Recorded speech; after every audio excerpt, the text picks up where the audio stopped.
Oi pessoal, sejam bem-vindos a mais um vídeo do Plantão Geek. Eu sou a Miss Walker e hoje eu vim aqui trazer um vídeo que vocês estavam me pedindo, né? Porque eu acho que, assim, tinha uma parcela do público do meu canal que sabia que eu assistia essa série e tinha uma parcela que não fazia a menor ideia e ficava pedindo pra mim, pra ver se eu ia fazer crítica sobre isso, algum comentário sobre isso. Então o vídeo de hoje vai ser sobre a terceira temporada da série Sex Education, que é uma série da Netflix, muito popular, né? É um gênero adolescente, então é por isso que algumas pessoas não sabiam se eu assisti ou não, porque não é um dos meus gêneros favoritos. Mas pasmem, eu gosto muito de Sex Education porque eu dou muita risada. Pra mim é uma série que é a famosa dramédia, é um drama com comédia. Recentemente, como eu falei aqui, saiu a terceira temporada de Sex Education e muita gente tá comentando, né, falando o que achou e tudo mais. E nesse vídeo aqui eu vou fazer uma crítica com spoiler e sem, tá? Eu vou avisar quando for o momento com spoiler. Agora, a princípio, você pode assistir tranquilamente, que eu não vou falar spoiler nenhum, mas quando for o momento vai aparecer o tempinho na tela, aquele esquema que vocês já estão acostumados, tá bom? Antes de eu começar a falar aqui, não se esquece de se inscrever no canal e deixar um like, porque isso me ajuda muito. Compartilha esse vídeo pra todo mundo que você conhece que gosta de Sex Education, né? Também assistiu a série e tudo mais. Mas aqui no canal eu também falo de cinema, séries no geral, Stranger Things, né? A grande maioria aí me conhece por Stranger Things. Então compartilha esse vídeo com todo mundo que você puder, vai me ajudar muito no desenvolvimento aqui do canal e tudo mais. Essa é a forma que você pode me ajudar. Bom, a primeira coisa que eu tenho a comentar sobre a terceira temporada de Sex Education é que eu acredito que essa foi a temporada que mais focou no desenvolvimento de personagem. Geralmente Sex Education pega alguns personagens-chave e usa deles pra desenvolver uns aos outros, né? O conflito de um acaba desenvolvendo o outro e assim vai indo. E no meio disso eles vão apresentando umas críticas sociais muito bacanas. Só que nessa temporada foi desenvolvimento pra tanto personagem que eu até me perdi. Eu falei, gente, todos estão crescendo ao mesmo tempo. E a ideia é que esse é o último ano do colégio deles, né? Eles vão pra um último ano, passar um último semestre e tudo mais. Intensifica mais esse aprendizado, né? Essa maturidade que eles vão criando. Eles aprenderem quem eles são, o que eles gostam de fazer, o que eles gostariam de aprender de novo e esse tipo de coisa é muito importante, principalmente quando você tá numa fase e que todo mundo vai sair da escola, sabe? Isso é uma coisa bem importante. E essa questão de se conhecer sempre foi presente em Sex Education, não foi uma coisa exclusiva da terceira temporada, só que agora, com essa falta da escola, né, que vai vir futuramente, a galera vai pra faculdade, tá pensando no que vai fazer, é exatamente esse o ponto que Sex Education pega na terceira temporada. O que você vai fazer? Qual tipo de coisa que você quer, assim, seguir na sua vida pra você trabalhar, pra você estudar? Quais os lugares que você quer visitar com base em quem você é? Só que o problema é que nem todos os personagens de Sex Education sabem quem são. Então isso cria um dilema muito bacana que é trabalhado ao decorrer da terceira temporada. E eu queria dar destaque para alguns personagens aqui que eu acho que foram eles os que mais tiveram desenvolvimento. Você vai perceber que são alguns que eu vou falar, sabe? Não é 2 ou 3. Porque como eu falei, eu fiquei surpresa que eles pegaram um monte de personagem e foi desenvolvendo ao mesmo tempo. Foi muito inteligente, sabe? Eu achei muito sensacional. Então com certeza para mim o destaque maior vai pro Adam, só que ele não tá sozinho nessa, o pai dele, o Michael, também tem um desenvolvimento super bacana, a Amy, o Otis, a Maeve, a Ruby, a Jean, que é a mãe do Otis, né, ela tem um desenvolvimento super bacana, que até envolve alguns outros personagens também, e também a Lily, tiveram um desenvolvimento super bacana, eu nem esperava que eles iam mexer com a personagem da Lily, mas eu fiquei surpresa positivamente que sim, mexeram e foi muito legal. Outra coisa super importante é que os traumas dos personagens, né, todos os conflitos anteriores, eles não foram esquecidos, foram coisas super relevantes, principalmente pelo lado da Amy. Quem assistiu sabe do que eu tô falando, tem um trauma ali que é trabalhado com a Amy na terceira temporada, que é muito bacana. E assim, basicamente, todos os personagens desenvolveram algumas coisas que estavam em falta pra eles. Então assim, se algum personagem tava em falta pelo lado familiar, é a família que vai ser desenvolvida. Se é pelo lado amoroso, é o amor que vai ser desenvolvido, a amizade, enfim, você cria vários tipos de conceitos aí. Foi desenvolvido aquilo que precisava pra cada personagem, e isso foi muito bacana também. Agora falando um pouquinho das qualidades técnicas da terceira temporada de Sex Education, a primeira que eu tenho a elogiar é claro que é a fotografia. Eu sou muito apaixonada nas locações de Sex Education, que se passam no país de Gales e ali um pouco na Inglaterra também, só que a maioria das locações é no país de Gales, e eu fico abismada nos takes que eles fazem, porque aquela floresta é maravilhosa, aquele lugar aberto é incrível. E eles utilizam muito bem esses recursos da fotografia, esses planos abertos, né, pra mostrar bastante o ambiente, já que eles gravam muitas externas. E eu quero fazer uma menção honrosa a uma cena que foi uma referência direta do filme 1917. Vai estar passando uma cena do filme aqui pra vocês verem, olha só que bacana, o soldado correndo aí no meio da galera, que é idêntico à cena do Oates andando aí nessa pista de trekking, que é na educação física, né, ele tava praticando educação física, então ele começa a correr, passando por todo mundo, igualzinho a cena de 1917. O uso de match cuts também foi muito bacana em Sex Education nessa temporada aí, e pra quem não sabe o que é match cut, vai estar aparecendo aqui um card pra vocês clicarem e aprenderem, né, num Cinemake eu falo sobre fotografia. Tem também um outro vídeo que eu mencionei numa teoria de Stranger Things, que eu explico o que são match cuts, também vai estar aparecendo aqui em cima no card. Aconselho vocês a dar uma olhadinha, mas só pra você não ficar perdido, basicamente match cut é quando você tem dois cortes que se complementam. É duas cenas que se complementam muito bizarramente, digamos assim, mas que fica muito boa na narrativa. E também teve uns planos muito criativos nessa terceira temporada, como por exemplo, o uso de espelho pra você poder filmar dois personagens ao mesmo tempo, ou então aqueles takes que a câmera gira em torno de um personagem, e aí quando essa câmera passa na frente de alguma coisa, né, quando tem alguma coisa pra tampar a visão dessa câmera, no momento que essa câmera sair aqui, o cenário já mudou, o personagem já mudou. Então esse tipo de cena acontece numa clínica em Sex Education, foi muito bacana, eu fiquei abismada, porque essa cena ficou rodando por muito tempo e tem que ter muito equilíbrio e muita organização pra fazer uma cena como essa. A trilha sonora dessa terceira temporada também tá uma coisa impecável, tem Queen, gente, colocaram Under Pressure do Queen, que eu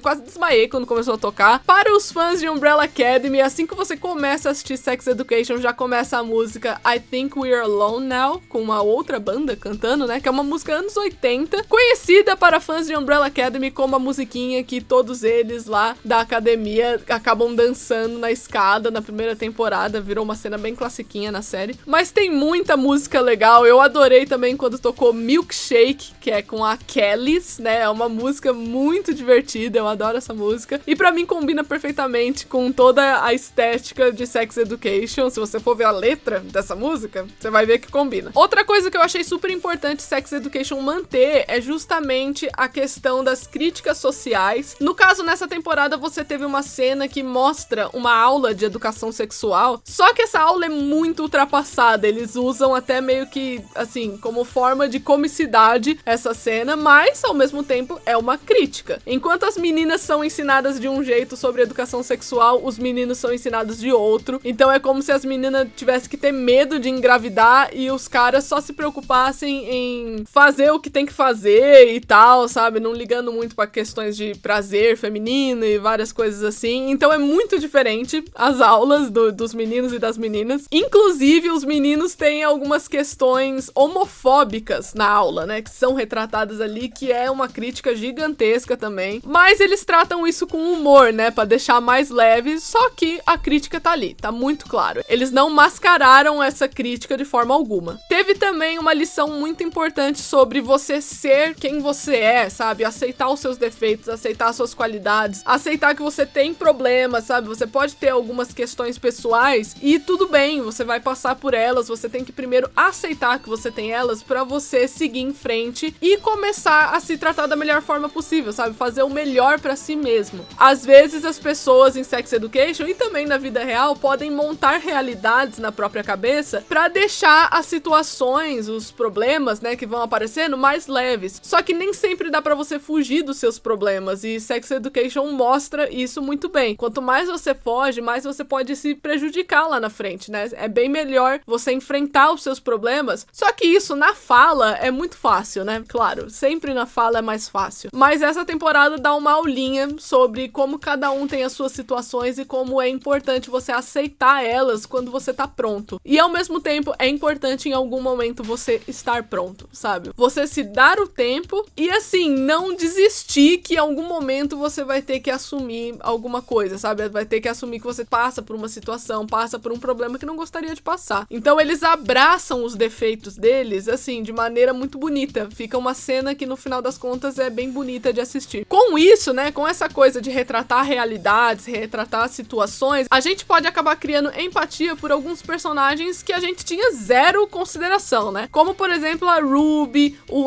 Isaac e até mesmo a diretora Hope. Se não chegou na empatia, chega pelo menos a uma pulga atrás da orelha. Aquela coisa de, eu entendi porque você é assim agora. Então eu não vou falar sempre assim, empatia, porque aí vai de cada um, né? Mas eles apresentam dois lados de um personagem, sim. Personagens que são considerados vilões, digamos assim, né? São considerados problemas, também tem dois lados. E isso é importantíssimo, gente, porque parece que tem uma coisa que um fandom mais jovem, é sempre fandom mais jovem de alguma série, né? Tem uma questão na cabeça que determinados personagens têm que ser perfeitos, sendo que isso não existe, gente. Não existe ser humano perfeito. Personagem é baseado em ser humano. Isso eu comento um pouquinho nesse vídeo de Cinemei aqui, que eu falo um pouquinho sobre o porquê que a gente gosta de personagem, ou porquê que a gente odeia alguns personagens. É porque esses personagens, eles têm que ser realistas, e não existe uma pessoa que não erra. Então o personagem, ele tem que errar mesmo, ele tem que falar uma besteira, fazer uma besteira, enfim. Esse tipo de coisa acontece, não significa que o personagem é mau, não significa que ele é ruim. Teve uma questão envolvendo retribuir sentimentos, que foi tratada na terceira temporada, que eu vi que causou um bafafá gigante no fandom de Sex Education, e eu sinceramente não entendi, porque eu falei, gente, ninguém é obrigado a retribuir sentimento de ninguém, pelo amor de Deus, sabe? Se uma pessoa fala que ela ama você, por exemplo, você não é obrigado a falar que ama de volta. O que é importante é você ter uma questão de responsabilidade afetiva. Ter responsabilidade afetiva é sobre transparência e não sobre reciprocidade. Não significa que você tem que sentir o mesmo que a pessoa. Significa que você tem que ser sincero com os seus sentimentos. A gente já vai chegar nessa questão numa parte que envolve mais spoiler, mas é assim que eu pude comentar por cima aqui na parte sem spoiler. Eu acho super importante enfatizar essa coisa que os personagens erram, porque às vezes você tinha alguns personagens de Sex Education, como por exemplo o Eric, que nunca tinha cometido um erro gravíssimo, sabe? Uma coisa que tipo, nossa, todo mundo ia perceber que era algo ruim. E nessa temporada o Eric comete um erro sim, né? Quem assistiu sabe o erro que o Eric cometeu. E isso não significa que ele é um personagem mau. Não significa que ele é uma pessoa mau caráter, nem nada assim. Não. Significa que eles criaram um conflito pro Eric lidar com a própria intensidade. Isso também é desenvolvimento. É uma coisa nova. E eu, sinceramente, apesar de ter sido sofrido, né, a questão, ter sido uma coisa que eu não gostei de ver, obviamente, eu achei importante ter acontecido justamente pelo fato que o Eric nunca tinha errado em nada na vida dele, assim, que extremamente grave, sabe? Uma coisa realmente pesada, no meu ponto de vista, não tinha acontecido ainda. Então, eu achei importante eles ressaltarem esse erro. Agora eu vou comentar um pouquinho sobre o desenvolvimento de cada personagem, assim, bem por cima, sem spoiler, tá, gente? Depois eu vou fazer uma parte do desenvolvimento deles com spoiler, que vai ficar aqui nesse vídeo mesmo, não se preocupe, mas vai ter o tempinho certinho pra você. Começando pelo nosso protagonista, né, o Otis, que nessa temporada ele aprende um pouco mais sobre os sentimentos dele e sobre o tipo de relação que ele procura. Ele é mais o tipo de pessoa que pode se associar facilmente com alguém, ou então ele tem um pouco mais de dificuldade, né, uma questão de sentimentalismo maior. Isso tudo é trabalhado de uma forma muito bacana com o Otis, através de erros e acertos, por isso que é tão bacana. Então, justamente essa questão de responsabilidade afetiva é um dos pontos que foi tratado com o Otis também. É uma coisa que eu acho que foi um acerto muito grande do Otis, apesar de ter uma galera que jogou pedra. Eu achei uma maneira muito bacana essa forma que eles apresentaram a responsabilidade afetiva, porque é justamente isso, gente. Às vezes a gente não sente o mesmo pelas pessoas e beleza, sabe? Não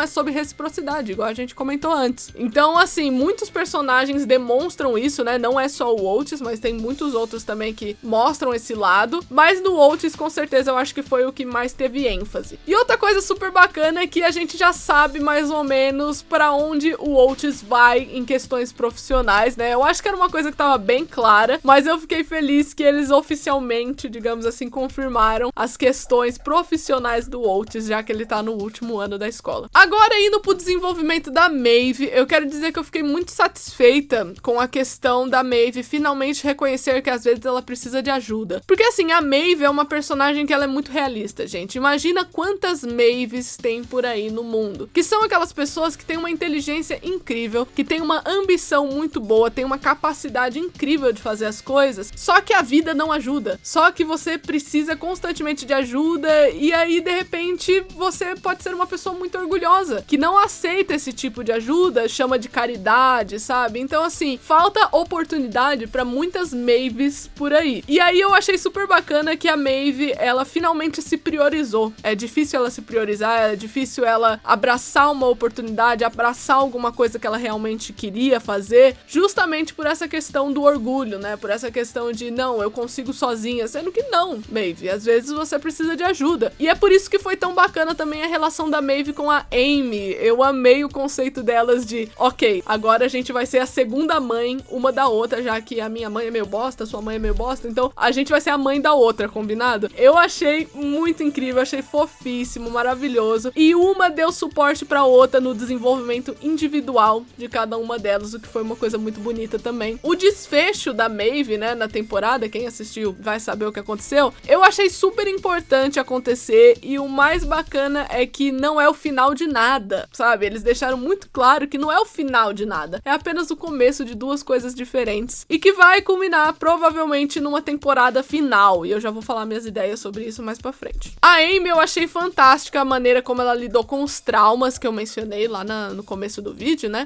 Porque pra mim era muito importante que eles não esquecessem o trauma da Amy e o tipo de coisa que ela fez. Inclusive, tem até uma mensagem meio que subliminar, né? Porque a Amy, ela tem uma cabra, e muita gente achou engraçado, né? Todo mundo acha engraçado, porque foi feito pra ser engraçado mesmo. Só que isso remete ao quê? Àqueles animais de suporte emocional, gente, sabe? Às vezes tem cão terapêutico, gato terapêutico, tem vários bichinhos que podem ser terapêuticos pra alguém que tá passando por um trauma. A Amy meio que justifica falando que é um pet da relação, né, dela com o Steve, sendo que na real ela só pegou esse pet depois que ela sofreu o abuso, sendo que ela já namorava o Steve, né, ela já poderia ter feito isso. Então pra mim ficou muito claro que foi um pet de apoio emocional pra ela, é por isso que ela fica andando com aquela cabra o tempo todo, e em muitas das ocasiões ela vai pro psicólogo, né, lá com a mãe do Otis, fazer uma sessão com ela, junto com a cabra, pra justamente ser um apoio emocional, né. Em relação ao Adam e o Michael Grove, que é o pai e filho ali, respectivamente, né, eu vou comentar dos dois juntos, porque eles tiveram um desenvolvimento muito parecido, porque assim, o pai e filho são muito semelhantes em muitas atitudes e muitas coisas envolvendo a personalidade. Os dois são personagens que não conhecem o próprio coração, eles não conhecem o que eles gostam, o que eles são felizes, o que eles não são, e isso é trabalhado simultaneamente tanto com o Adam quanto com o Michael, em intensidades diferentes, em situações diferentes, né, complexidades diferentes, mas acaba sendo o mesmo tipo de desenvolvimento. Eu quis dar um abraço no Adam muitas vezes durante a temporada, porque eu achava muito lindo o fato dele reconhecer que ele fazia erros, né, que ele cometia muitos erros, assim como o Michael também assumia os erros dele, e que os dois estavam dispostos a mudar. Então o Adam queria virar um aluno muito bom, o Michael queria achar o que ele realmente gosta, ele até entra em contato com alguns flashbacks da vida dele, né, e coisas desse tipo. Então eu achei muito bacana essa forma de desenvolvimento para pai e filho, da maneira que foi feita. Em relação a Ruby e a diretora Hope, elas também tiveram um desenvolvimento parecido, que é literalmente a subversão de personagem, né? A gente tem uma diferença entre personagem e caracterização. Caracterização é como o personagem é mostrado pra você. A Ruby, por exemplo, é apresentada como uma patricinha. A diretora Hope é apresentada como uma diretora mais descolada, né? Ela chega dançando lá, então ela parece ser muito legal, muito divertida. E aí você subverte essas coisas, né? Você mostra situações diferentes. Então a Hope, ela acaba virando praticamente uma nazista, né? Porque, meu Deus, todos os tipos de preconceito essa mulher tem. Ela é literalmente apresentada de uma forma muito sutil, porque ela é caracterizada como alguém legal, só que a personagem em si só se revela em momentos de pressão. Isso é unânime em qualquer filme, em qualquer série que você assistir. Você só sabe quem é o personagem mesmo quando ele tá sob pressão. Então, em coisas simples, como, por exemplo, conhecer o presidente do Grêmio Estudantil, que seria o Jackson, né? Vamos lembrar que o Jackson é o presidente lá do grupo dos estudantes. Você já mostra, por exemplo, que a Hope é racista, porque tem o personagem do Jackson e o Adam juntos na mesma cena, e ela automaticamente pensa que o presidente é o Adam. Tipo, ela já chega chamando o Adam de Jackson, sendo que o Jackson tá ali do lado, sabe? Isso é uma coisa que é muito sutil, mas tá na cara, cria o tipo de sentimento predominante ali. Isso tudo, gente, no primeiro episódio, sabe? É uma coisa que realmente é uma introdução ótima de personagem que vai sendo subvertida ao decorrer da temporada. E a Ruby é a mesma questão. Ao decorrer da temporada, você entende que esse jeito que a Ruby tem, né, meio arrogante, uma questão assim meio superficial, é como se fosse um mecanismo de defesa referente à vida pessoal dela. Então, assim, a Ruby, ela tem, por exemplo, medo de comprometimento. Por que que ela tem medo de comprometimento? Não é por uma questão amorosa, de forma alguma, né? Porque quando a gente fala comprometimento, já vem questões amorosas na cabeça, sendo que não. É uma questão de você se comprometer a compartilhar sentimentos de qualquer intensidade com alguém. E ela tem medo disso. Por quê? Porque tem uma situação pessoal na família dela que fez ela criar esse mecanismo dela que ela não quer se machucar com ninguém. Então, o que que ela faz? Ela cria uma realidade, ela cria uma versão de si mesma como um mecanismo de defesa para ela não sofrer. Isso significa que apaga todos os erros que a Ruby for cometer na vida? Não. É apenas um contexto. É apenas uma forma de você entender a personagem. Favor não confundir, tá? Favor não passar pano pra absolutamente todos os personagens só por conta de contexto da vida dele, tá bom? Isso também é bem importante enfatizar. Então, por exemplo, eu fiquei com muita dó da Ruby também, só que ao mesmo tempo eu entendi que isso foi importante pra gente entender mais sobre ela, né? Tem uma questão envolvendo a casa da Ruby que é muito boa, porque, por exemplo, ninguém nunca vai na casa da Ruby. E a partir do momento que alguém vai, isso é uma abertura pros sentimentos dela, né? Seja por um lado romântico, seja por um lado de amizade, né? Envolvendo os amigos dela, que estão ali presentes com ela desde o começo. Então, eles trataram essa questão emocional da Ruby com muita força. E agora, atenção, eu vou comentar coisas com spoiler, então pula pra esse tempinho que tá aparecendo aqui na tela pra você pular essa parte com spoiler que eu vou começar agora, tá bom?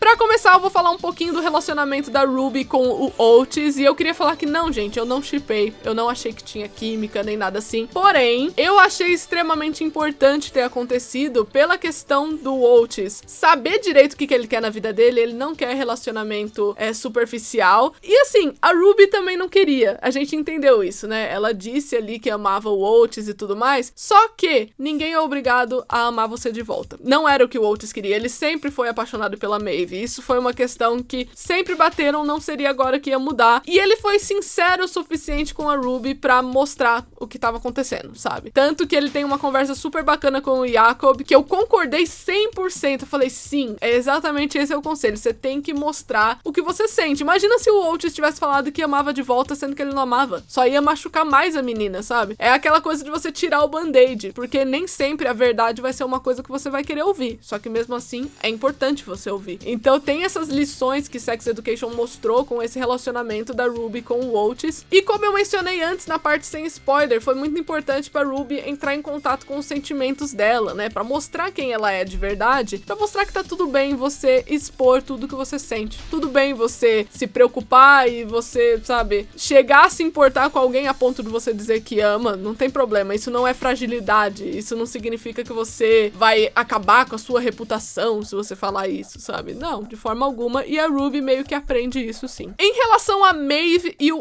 Isaac, eu preciso falar que eu fiquei um pouco irritada, porque assim, foi muito bacana eles terem mostrado um outro lado do Isaac, que é aquela questão mais protetora, né, que o que a Maeve significa pra ele é muito bacana, só que assim, a Maeve é uma personagem que ela não gosta que se metam na vida dela, ela não gosta que abusam da liberdade que ela dá pras pessoas pra você se meter na vida dela. E eu achei que ela não ficou brava o suficiente com o Isaac, ela ficou meio revoltada assim, mas depois meio que esqueceram, sabe? Pra mim foi uma falha aí na narrativa de Sex Education nessa temporada. Eles meio que não quiseram fazer com que a Maeve ficasse brava com o Isaac, porque o normal para a personagem Maeve seria ela ficar muito irritada com ele. Tipo, ela ficou mais irritada com a Amy do que com o Isaac. Isso não faz o menor sentido, sabe? São duas pessoas que abusaram da liberdade e se meteram na vida dela, só que uma foi mais punida do que a outra. Então ficou meio tipo, Tipo, eu acho que eles não quiseram estender o drama pra esse lado, né? Mas, enfim. Em relação à diretora Hope, eu achei muito interessante mostrar o que tava faltando na vida dela, né? Porque pra uma pessoa ser amargurada daquele jeito, alguma coisa tá faltando. Pra ela ser crítica daquele jeito, alguma coisa está faltando. E aí, no final de tudo, você descobre que ela tá fazendo tratamentos pra ter filho e nunca consegue, né? Então, essa é a frustração dela. Por que que o maior sonho da vida dela é ser mãe? Digamos assim. Isso é uma coisa interessante a se pensar, né? E é uma coisa que só mostrou no último episódio. Então, eu quero muito ver pra onde eles vão com a diretora Hope na 4ª temporada. E em relação ao Eric, eu achei super importante ter feito essa traição, né? Eu achei triste ver por conta do Adam, né? Tadinho, não merecia isso. Só que eu acho que é importante agora, narrativamente, né? Falando, que o Eric tenha cometido um erro grave, assim, pra ele saber lidar com a própria intensidade. Porque às vezes o Eric é tão intenso em algumas coisas que ele faz, que ele não repara que tem consequência. Então agora teve uma consequência de algo bem ruim e que talvez possa pesar na consciência dele em relacionamentos futuros que ele pode ter. Eu achei super simbólico a destruição do banheiro lá na 3ª temporada, né? Pode parecer uma coisa muito alheia, assim, só que o banheiro representa o começo da história, né? E a gente termina a temporada com o fim de Mordale. Você não tem mais financiamento, você não tem mais tudo aquilo que você começou tendo na temporada. Você tem de novo uma subversão muito boa aí. Então isso numa 3ª temporada só me deixa muito claro que a 4ª temporada provavelmente vai ser a última, porque eles já estão iniciando as etapas finais na 3ª, pra chegar na 4ª e encerrar bem bonitinho. E agora tá muito interessante, assim, ver como é que eles vão finalizar os próprios estudos, né? Então vai ser com certeza algo muito incrível de assistir, eu tô muito ansiosa pra isso. Beleza, esse foi o fim da parte com spoilers, né? Depois que você assistir Sex Education, volta aqui no vídeo e veja a parte com spoilers, tá bom? Porque tem uns comentários bem bacanas lá. Então é isso, eu espero que vocês tenham gostado do vídeo de hoje. Provavelmente ficou um pouco mais longo do que eu gostaria, mas eu acho que eu falei tudo que eu queria. Não se esquece de se inscrever no canal e deixar um like, porque isso me ajuda muito. Compartilha esse vídeo pra todo mundo que você conhece que gosta de Sex Education. E eu vejo vocês no próximo vídeo. Tchau!